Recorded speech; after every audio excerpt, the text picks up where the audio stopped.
Now Jehoshaphat had great riches and honor, and he made a marriage alliance with Ahab. After some years he went down to Ahab in Samaria, and Ahab killed an abundance of sheep and oxen for him and for the people who were with him, and induced him to go up against Ramoth-Gilead. Ahab king of Israel said to Jehoshaphat king of Judah, "Will you go with me to Ramoth-Gilead?" He answered him, "I am as you are, my people as your people. We will be with you in the war." And Jehoshaphat said to the king of Israel, "Inquire first for the word of the Lord." Then the king of Israel gathered the prophets together, 400 men, and said to them, "Shall we go to battle against Ramoth-Gilead, or shall I refrain?" And they said, "Go up, for God will give it into the hand of the king." But Jehoshaphat said, "Is there not here another prophet of the Lord, of whom we may inquire?" And the king of Israel said to Jehoshaphat, "There is yet one man by whom we may inquire of the Lord, Micaiah the son of Imlah, but I hate him, for he never prophesies good concerning me, but always evil." And Jehoshaphat said, "Let not the king say so." Then the king of Israel summoned an officer and said, "Bring quickly Micaiah the son of Imlah." Now the king of Israel and Jehoshaphat the king of Judah were sitting on their thrones, arrayed in their robes.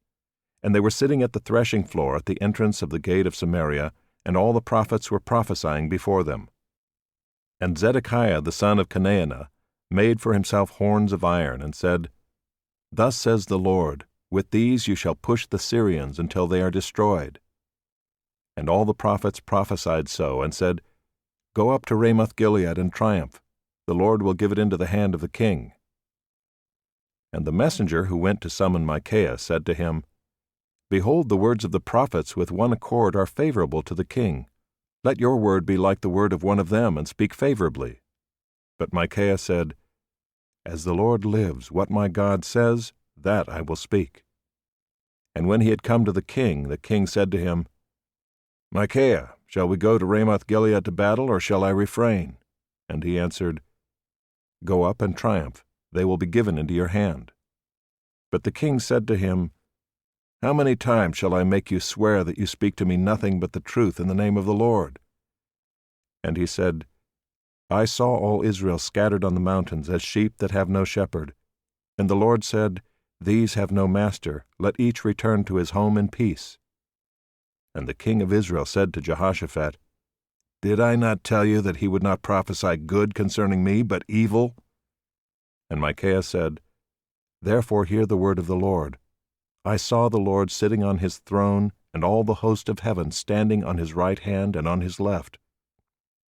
And the Lord said, Who will entice Ahab the king of Israel, that he may go up and fall at Ramoth-Gilead? And one said one thing, and another said another.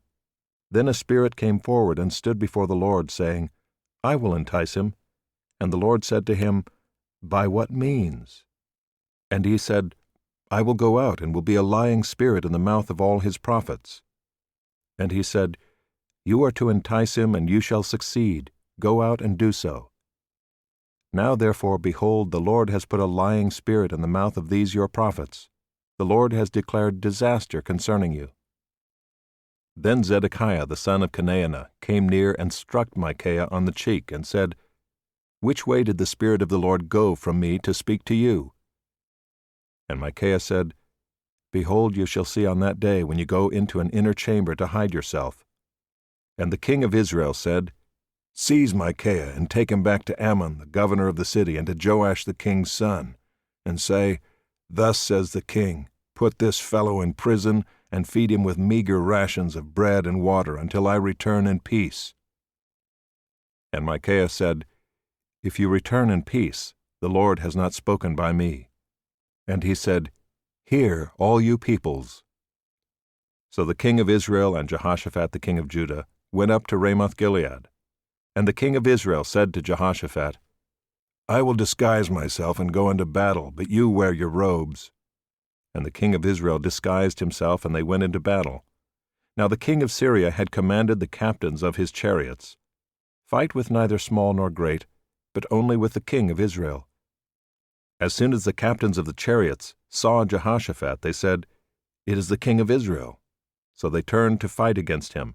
And Jehoshaphat cried out, and the Lord helped him. God drew them away from him.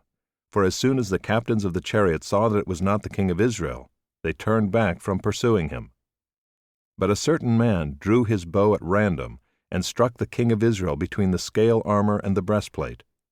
Therefore he said to the driver of his chariot, "Turn around and carry me out of the battle, for I am wounded." And the battle continued that day, and the king of Israel was propped up in his chariot facing the Syrians until evening. Then at sunset he died.